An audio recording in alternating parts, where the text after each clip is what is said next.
आज या ठिकाणी मालवणी पोलीस स्टेशनमध्ये मी आलेलो आहे। माननीय नगरकर सर अतिशय कर्तृत्ववान आणि मला वाटतं त्यांचं कौशल्य असं काम आहे आणि चांगल्या प्रकारचं काम करतात, म्हणून मी त्यांच्या भेटीसाठी आलो। उद्याच्या कार्यक्रमाला निमंत्रण देण्यासाठी 27 नोव्हेंबर 2024 रोजी महाक्रांतीवीर लवजी साळवे यांच्या जयंतीनिमित्त अंबोजवाडी रिक्षा स्टँड या चौकामध्ये आपण जयंतीचा कार्यक्रम साजरा करतो आहोत आणि त्यांना मी निमंत्रण देण्यासाठी त्यांचं स्वागत करण्यासाठी मी आलेलो आहे।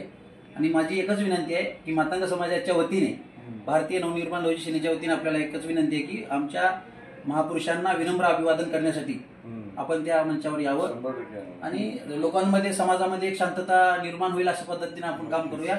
या मालवणीला चांगल्या प्रकारचं पुढे घेऊन जाण्यासाठी, नशामुक्त करण्यासाठी याच्यासाठी देखील आपण हा पुढाकार घ्यावा आणि मालवणी नशामुक्त अशा पद्धतीची आणि भयभीत मुक्त मालवणी झाली पाहिजे या दृष्टिकोनातून आपण काम करावं। याच्यासाठी आपल्याला खूप खूप शुभेच्छा आणि आपल्या भावी कार्यासाठी देखील मी शुभेच्छा देतो। तुमचं कार्य असंच गतिमान व्हावं, देश पातळीवर काम करण्याची संधी मिळावी, राज्य पातळीवर करण्याची मिळावी। तुम्ही सत्कार केला त्याबद्दल धन्यवाद।